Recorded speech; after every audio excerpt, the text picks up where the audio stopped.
Hey everyone, and welcome to Earnings Cheat Sheet for Friday, July 18th. It's Alexis Garcia and Ed Carson here, and we'll be taking a look at some key upcoming earnings reports to help you prepare for the week ahead. And Ed, earnings season is rolling right along now. What do you have on tap for us today? Yeah, I want to take a look at Tesla, Google parent Alphabet, and GE Vernova. All right, well, let's start with Tesla, shall we? The EV maker is scheduled to release Q2 earnings on Wednesday, July 23rd.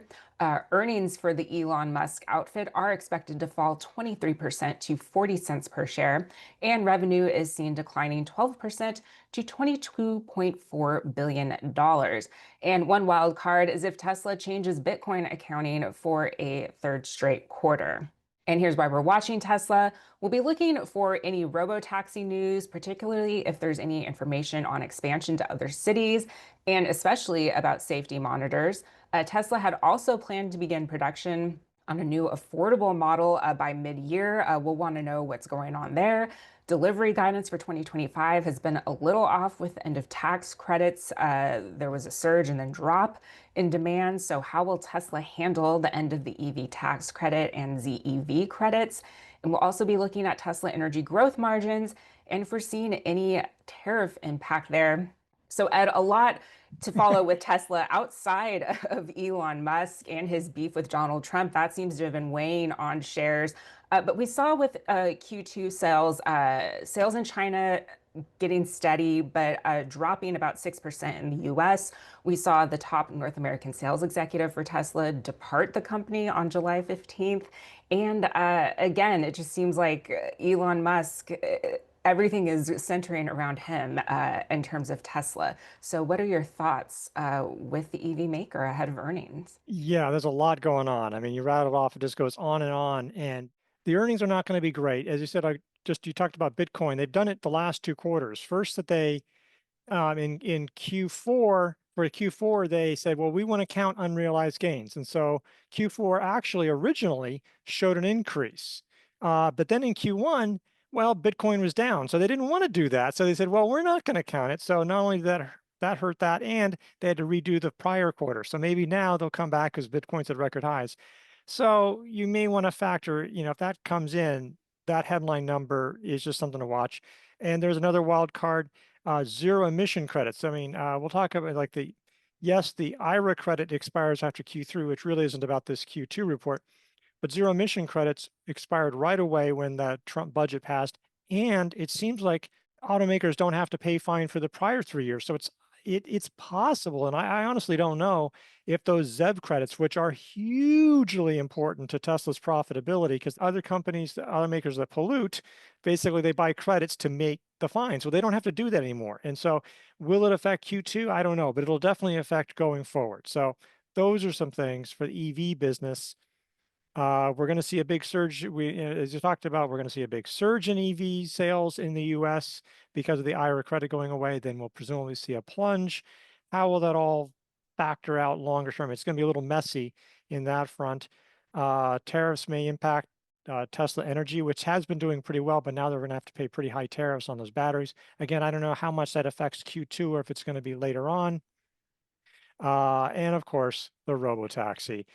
We'll just have to see. I don't think so far that the launch has changed many people's minds. Bulls can point to, hey, look, they're doing all these things. They are doing it. They've expanded the area a little bit.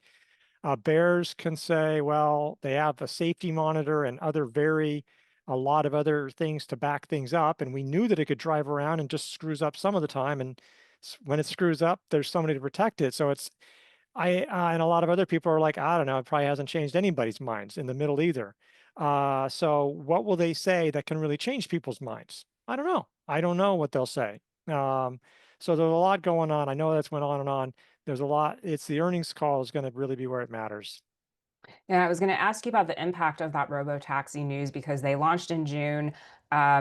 Doesn't really seem to have moved the stock much either way, but we've also seen the competition really growing in that field. Uber has announced a lot of partnerships, one major one this week with Lucid. So, what are your thoughts just generally on the robotaxi market? Because that is really supposed to be the centerpiece of Tesla's growth story moving forward.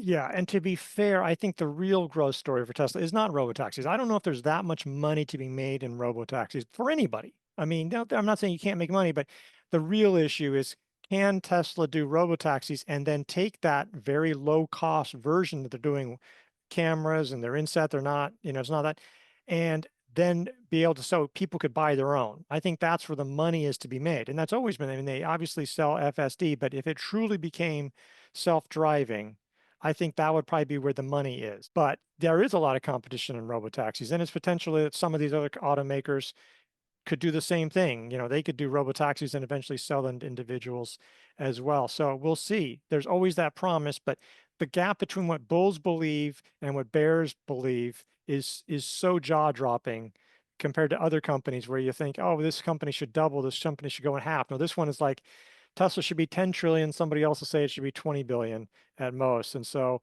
it's quite likely you could have a lot of yin yang. It depends on how investors take the news that we probably get more than anything else. All right, Ed. Well, there seems to be a lot of various opinions on Tesla, but let's look at the chart because I feel like that's going to tell a story as Yeah. well. Tesla in consolidation with a 367.71 buy point. Shares reclaimed the 200-day average this week, but seems like they're hitting resistance at that 50-day line. If you have conviction in the Tesla story and you're looking at this, what are you hoping to set up ahead of earnings? I would hope that either it rises up a little bit, but doesn't make a huge move. You wouldn't want it to make a powerful move because it's just so difficult in that situation because you just don't know how earnings are going to go. Again, you just don't know how that call is going to go. So ideally, I mean, it's like it could go up gradually, but or even here. So if it moves strongly on earnings, whether it's from the current level or maybe it breaks a downtrend or breaks 357 area, there's places where you could probably buy it if it makes that move off of earnings, and it seems like it's but yeah, I think that's just right ahead of time. One issue is that this is a base within a base, so you can see just to the left, there's a lot of overhead resistance. All those people who bought late last year and maybe early this year, they may want to get out, and so that's always an issue when you have a lot of trading in there. So that's one potential, but this is a legit base that it has set up, and there are opportunities if it goes in there. But it could go either way. The relative strength line has not been very strong again because it's Tesla's down a lot this year after a huge move late last year, but it's down a lot this year when the market is at record highs. I mean, so it hasn't been leading in that regard. So, but definitely could be actionable with a strong earnings reaction.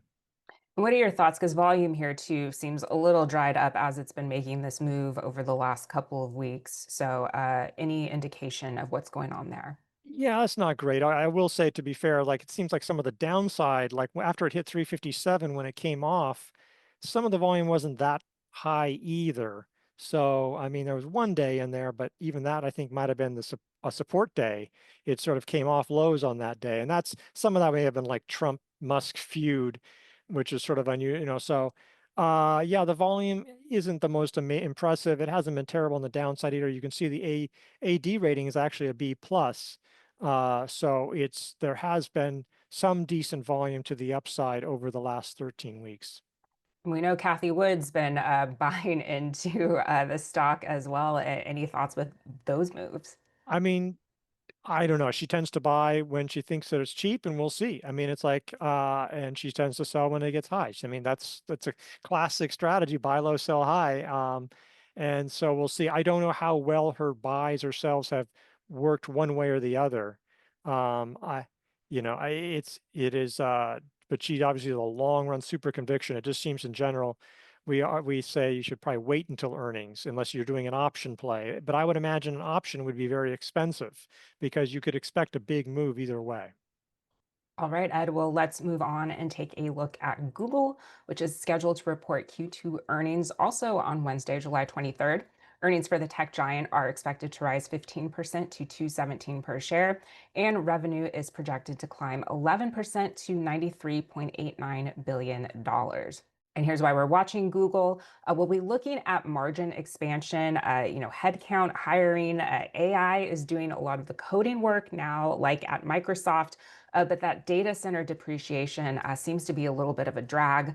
We'll also want to see if cloud infrastructure capacity is improving and if there's been any upside with the OpenAI cloud deal. We'll also be interested in AI overviews on monetization and trends there, and any comments about the AI model competition. And Ed, it seems like so far Gemini 2.5 is doing well, but Google, parent Alphabet, seems to be underperforming the S&P 500 this year. And it seems like there's maybe some angst over the disruption of what these AI chatbots will do to its core search business. And there's also the possibility that OpenAI could launch an ad-supported version of ChatGPT. That could weigh on Google stock. So, what are your thoughts with Google headed into earnings?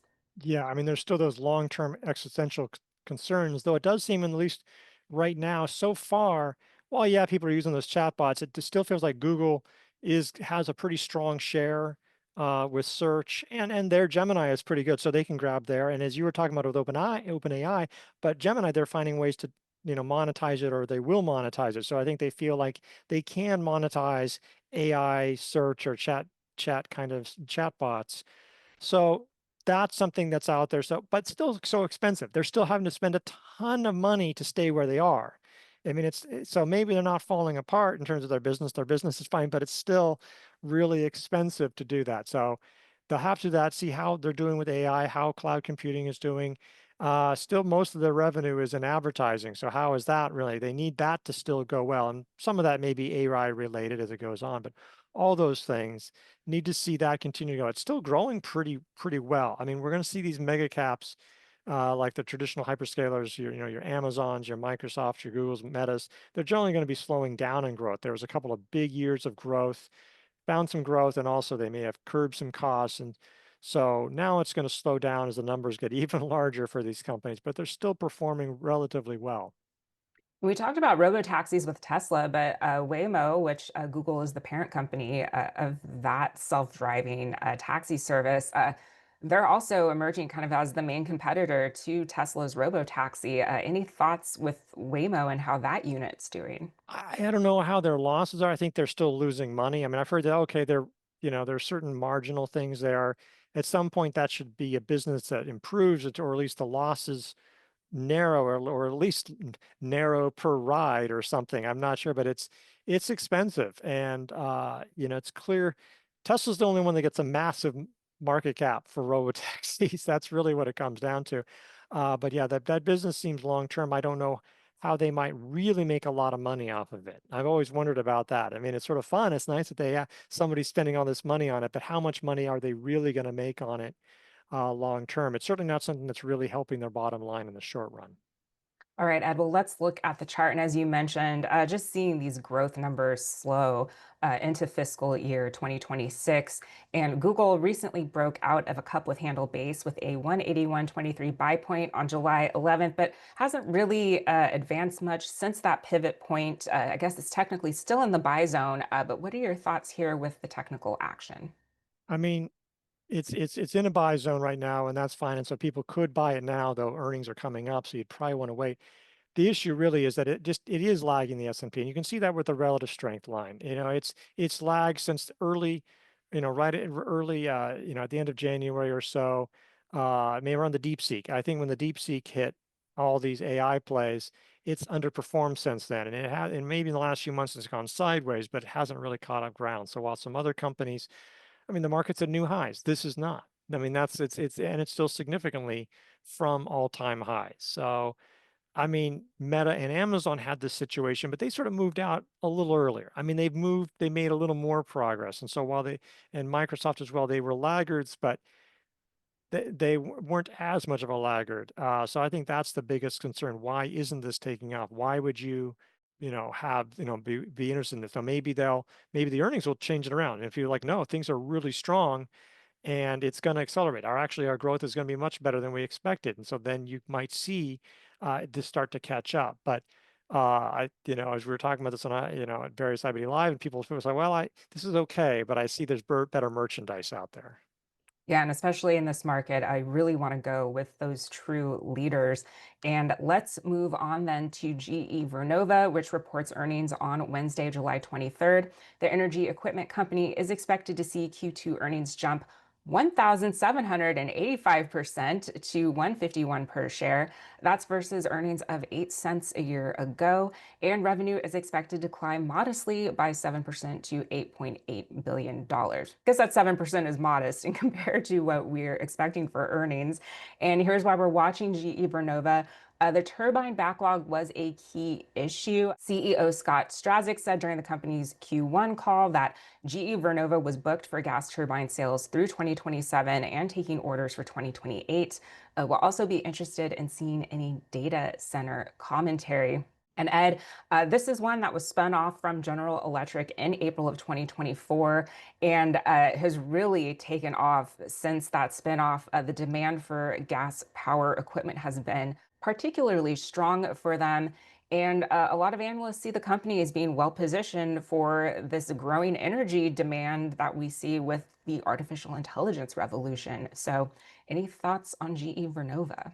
Yeah, I mean, that's what it comes down to. It is powering literally the AI revolution in that sense, with a lot of these other companies. And it's just been doing really, really well. Earnings growth. And while the revenue growth has been relatively modest, I think the expectation is that will pick up as, this backlog translates into actual, rolling them out.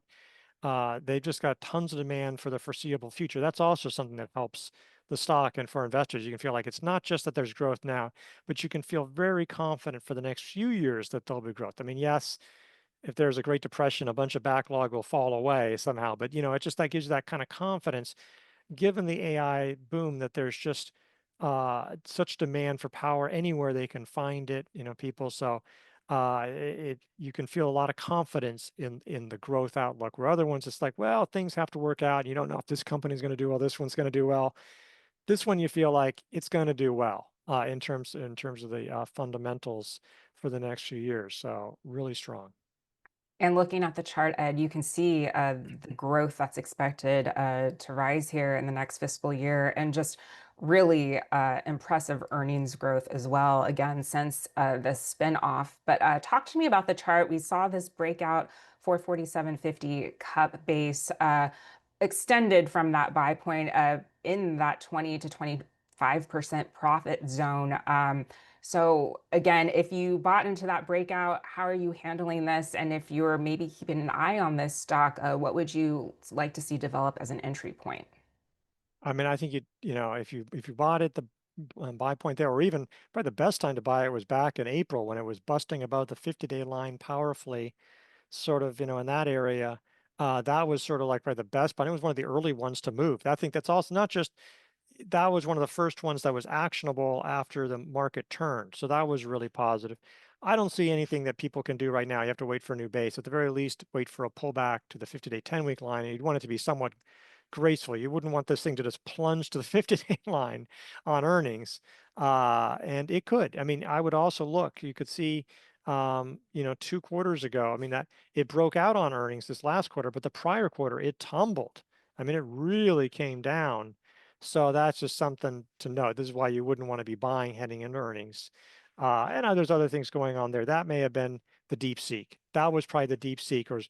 I mean, I don't know how earnings were per se, but again, and that just shows you, it's like you don't want to, having GE Vernova and NVIDIA may feel like you're in totally different fields. You're not right now. So just keep that in mind as well. But yeah, wait for some kind of pullback, maybe a new base. That's happened a few times, and that just sometimes you have to do that and wait for those opportunities. And it's nice to see the relative strength line at new highs. And just to reiterate, Ed, always good not to chase after stocks, just to be patient and let them set up before buying. Yeah. All right, well, those were some of the big names on our radar, but there's a lot more reporting next week, including a lot of defense names. So let's start with Lockheed Martin, Ed. They're scheduled to report on July 22nd. Seems like this one's really been struggling since fall of last year. So what are your thoughts with Lockheed Martin? Yeah, there's definitely some defense names are doing well. I mean, there's concerns about F-35 budget in the US. Will people buy it elsewhere? This one's below. It needs to get through these moving averages and then maybe set up again. Like, this one's definitely a laggard, but it's still relevant to see what they have to say about, there's a lot of defense names that are coming in next week. And one of those is Northrop Grumman. They also report on July 22nd. This one technically in consolidation with a 555.57 buy point, but also looking like some volatile action on this chart. Yeah, I think you'd want to see that tighten up. I mean, I just, however that goes, whatever you use, that recent high or the ultimate consolidation high, but just some kind of, maybe it just rises up and forms a handle, and maybe over some time to sort of to uh to tighten up. Just sort of like if somebody's been disobedient child, you want to see them behave for a little bit, not just for a few minutes, but wait for a little bit before you feel more confident in that name. All right, let's take a look at RTX. They also post on July 22nd. This chart looking much better, Ed, but also extended from a recent breakout here back in May, outside of that buy zone. But thoughts here on RTX?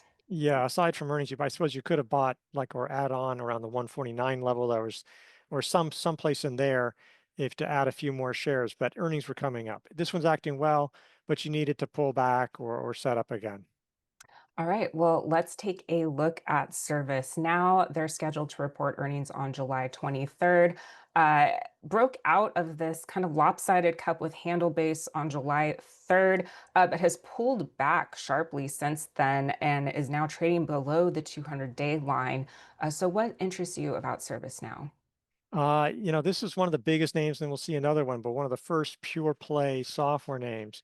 And they do a lot of stuff with AI as well. So it'll be important to see that report, but this is an ugly looking chart now. It was a little bit of a laggard like Google, and then it broke out, but now it's fallen. There was a lot of software names that sold off last week. Some of them have bounced back, not this one. Well, since we're on software, let's take a look at SAP. That company reports on July 22nd.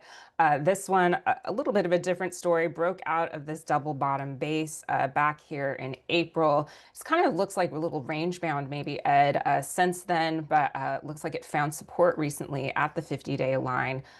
So, what are your thoughts here with SAP? Yeah, this one's been doing pretty well. They sort of regained their mojo in terms of like they had sort of a couple of down years or some sluggish years there, and now it's picked up again. Yeah, I think you're right. That's a range. It's not really base, but I think if it got above those areas, you probably could do something with that, especially as an add-on buy. But yeah, I just want to see that one report. This one's a leader. All right, Ed, how about IBM? I haven't really talked about this one in a while. They're supposed to post on July 23rd, but this one it broke out. Looks like it's pulling back to that 21-day line. But what are your thoughts with IBM and this story here? Yeah, this one's pulling back. I mean, yeah, they're sort of an old dog. You can see there's supposedly going to be some growth. It's not going to be tremendous, but there's some growth in there. I mean, it's still, I'm not sure if that growth justifies how much. Can they ramp that up further? Because it has made a big move over that time. Can it join some other names like Oracle and others that are, picking up that pace? On the weekly chart, this one might be coming toward the 10-week line. So that could provide an opportunity potentially. I don't know if it'll have enough time, to catch up. There might be an opportunity as it drifts back a little bit. All right, let's jump on over to Pentair, the water pump maker post on July 22nd. We're still on the weekly here, Ed. We see uh, chart pattern is saying consolidation with a 110.71 buy point. Looks kind of like a V-shaped cup almost. What are your thoughts here with the technical action? Yeah, there was probably a handle breakout from a couple weeks ago. You can see how it moved really strongly off the 200-day line. Actually, from there, that was a handle, but you could see this as a handle or maybe an emerging 3 weeks tight. I don't know if it's quite fitting in there. There's a lot of industrial stocks that are doing pretty well. This group is doing pretty well, but industrials in general, there's a lot of names. I mean, some of that's the aerospace, but there's a lot of things in here. This is still this has been doing pretty well. It's a solid performer in terms of earnings. So this one's probably not going to go wow, but it can make solid moves, and it did. It has made solid moves. From 2022, it's more than doubled over the last 3 years. Relative strength line has gradually, generally trended higher. Not so much the last few months, but there's been a gradual thing. So it's definitely one to watch. There's going to be a number of these names in the next several weeks. All right, let's look at Boston Scientific. They have earnings on July 23rd. Still on the weekly ed. Thoughts here. It looks like it's looking for support at that 10-week line. Yeah, it sort of tried to break out of a double bottom. It just sort of went sideways. Then it formed like now a shallow cup next to that, or a flat base, depending on how you can interpret it either way. That one tried. It hasn't quite done it. So the relative strength line has been falling off in part because, I mean, the market's been going up and Boston Scientific's going sideways. This one can still work. I can imagine either a breakout or just a strong move off the 50-day line off of earnings. But it's obviously been hitting resistance at these areas, like around 105, 107 in the last few months at the same time. So, but a solid performer for the long term. And how about CME? The Future Exchange Operator reports on July 23rd. This one in a cup with handle base with a 282.57 pivot. Yeah, I mean, it's a nice shallow base, really 9% deep, and it's got a handle now. Again, this one's one not tremendous growth on earnings and revenue, but has been a solid performer. So another one that could definitely be actionable, with a solid move on earnings. And let's hop on over to EQT. They're a natural gas exploration and production company. They have earnings next week as well. Looks like this one tried to advance out of a breakout here back in May, uh, finding support at that 50-day line. But any thoughts here with the technical action? Yeah, it's going to be interesting to see how this one goes because obviously, look, I mean, it does move on earnings, but it also just moves on prices. I mean, so if natural gas falls 20%, there's nothing EQT can do about that.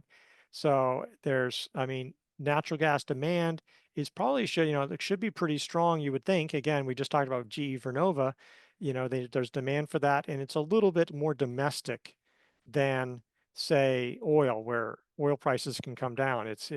I mean, we can export some, but that's pretty expensive LNG. So if there's strong demand for energy, that should be good for natural gas, even though, yes, there's a lot of solar, a lot of wind, but a lot of those tax breaks went away. That may relatively, be benefiting EQT over the next few years. And how about United Rentals? They post earnings on July 23rd. This one hovering above a recent buy point here.